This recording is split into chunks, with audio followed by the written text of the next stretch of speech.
ৰন্ধা বঢ়া কৰোঁতে হাত পুৰে নেকি? পৰা ঠাইত টুথপেষ্ট লগায় নেকি? হাত পুৰিলে বৰফ লগায় নেকি? হাত পুৰিলে ঘৰুৱা উপায় কিমান সুৰক্ষিত? ৰন্ধা বঢ়াৰ সময়ত গৰম তেলৰ চিটিকনি, চাহ, কফি বা উতলা পানী শৰীৰত পৰি যোৱাটো এক সাধাৰণ কিন্তু অতি যন্ত্ৰণাদায়ক দুৰ্ঘটনা। এনে সময়ত হঠাতে ভয় খাই ভুল ঘৰুৱা উপায় গ্ৰহণ কৰিলে জ্বলা বা পোৰা অংশৰ ক্ষতি আৰু অধিক হ'ব পাৰে। সেয়ে প্ৰথম কেইমিনিটত পোৰা ঠাইটুকুৰাৰ সঠিক প্ৰাথমিক চিকিৎসা কৰাটো অতি গুৰুত্বপূৰ্ণ। প্ৰথমে কি কৰিব? গৰম তেল, চাহ, কফি বা উতলা পানীৰে শৰীৰৰ যিকোনো অংগ পুৰিলে প্ৰথমে আক্ৰান্ত অংশটো প্ৰায় 20 মিনিট ধৰি পৰিষ্কাৰ ঠাণ্ডা চলন্ত পানীৰ তলত ৰাখিব লাগে। ইয়াৰ ফলত ছালৰ তাপমাত্ৰা কমে আৰু জ্বলা অংশত হোৱা অধিক ক্ষতি হ্ৰাস কৰাত সহায় কৰে। মনত ৰাখিব, বৰফ বা অত্যন্ত ঠাণ্ডা পানী পোনপটীয়াকৈ ছালত ব্যৱহাৰ কৰিব নালাগে। অতিমাত্ৰা ঠাণ্ডাই ছালৰ ওপৰত অতিৰিক্ত ক্ষতি কৰিব পাৰে। পোৰা ঠাইত লাগি থকা আঙুঠি, ঘড়ী বা টান অলংকাৰ থাকিলে ফুলিবলৈ আৰম্ভ কৰাৰ আগতে সাৱধানে আঁতৰাই দিব। কিন্তু ছালৰ সৈতে লাগি থকা কাপোৰ জোৰকৈ টানি আঁতৰাব নালাগে। এই ভুল একেবাৰে নকৰিব। বহুলোকে এইদৰে পোৰাৰ পিছত আতংকিত হৈ ঠাইটুকুৰা জোৰেৰে ঘঁহিবলৈ আৰম্ভ কৰে। এই কামে ছালৰ অধিক ক্ষতি কৰিব পাৰে। সেয়ে পোৰা অংশ কেতিয়াও ঘঁহিব নালাগে। একেদৰে টুথপেষ্ট, ঘি, তেল, মাখন, মছলা বা বিভিন্ন ঘৰুৱা লেপ লগোৱাটো উচিত নহয়।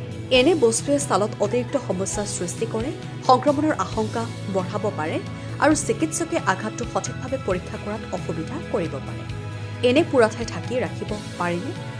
পোৰা অংশ ঠাণ্ডা পানীৰে ঠাণ্ডা কৰাৰ পিছত যদি আঘাত সৰু আৰু তুলনামূলকভাৱে কম হয়, তেন্তে পৰিষ্কাৰ, শুকান আৰু নন ষ্টিক ড্ৰেছিং বা পৰিষ্কাৰ কাপোৰেৰে ঢাকি ৰাখিব পাৰি। ইয়াৰ ফলত ধূলি মাটি আৰু বাহিৰৰ সংস্পৰ্শৰ পৰা পোৰা অংশক সুৰক্ষা দিব পাৰি। ঠাইটুকুৰা উখহি গ'লে কি কৰিব? পোৰাৰ পাছত ঠাইখিনি ফুলি উঠিলে বা জ্বলা ফুটিলে নিজে ফালিবলৈ বা ফুটাবলৈ চেষ্টা নকৰিব। ফহাই তলৰ ক্ষতিগ্ৰস্ত ছালখনক কিছু পৰিমাণে সুৰক্ষা দিয়ে। নিজে ফাটিলে সংক্ৰমণৰ সম্ভাৱনা বৃদ্ধি পাব পাৰে আৰু ঘাঁ ভাল হ'বলৈ অধিক সময় লাগিব পাৰে। কেতিয়া চিকিৎসকৰ ওচৰলৈ যাব লাগে? সকলো ধৰণৰ পোৰা ঘৰুৱা প্ৰাথমিক চিকিৎসাৰে সামৰিব নোৱাৰি। আৰু কি পৰিস্থিতিত পলম নকৰি চিকিৎসকৰ পৰামৰ্শ লোৱা বা চিকিৎসালয়লৈ যোৱা উচিত জানো আহক।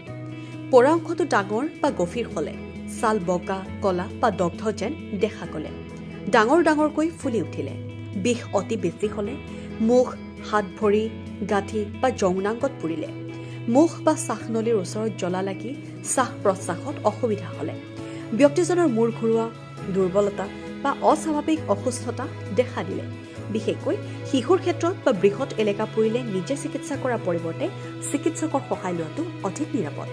এই আঘাত ভাল হোৱাৰ পিছত দাগ কেনেকৈ আঁতৰাব? পোৰা ঘাঁ সম্পূৰ্ণৰূপে শুকাই নতুন ছাল গঠন হোৱাৰ পিছত কেতিয়াবা কলা বা গাঢ় দাগ দেখা যাব পাৰে।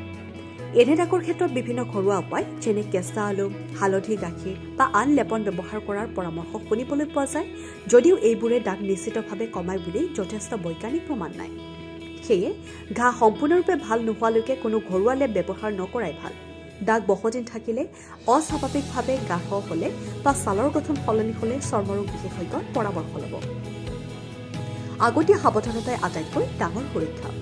ৰান্ধনি ঘৰত কাম কৰাৰ সময়ত ঢিলা কাপোৰ পৰিহাৰ কৰা, গৰম কেৰাহী বা পাত্ৰ সাৱধানে ধৰা, গৰম তেলৰ ওচৰত পানী ব্যৱহাৰ কৰোঁতে সতৰ্ক হোৱা আৰু শিশুক গেছ, গৰম পাত্ৰ আৰু গৰম তেলৰ পৰা আঁতৰাই ৰখা উচিত।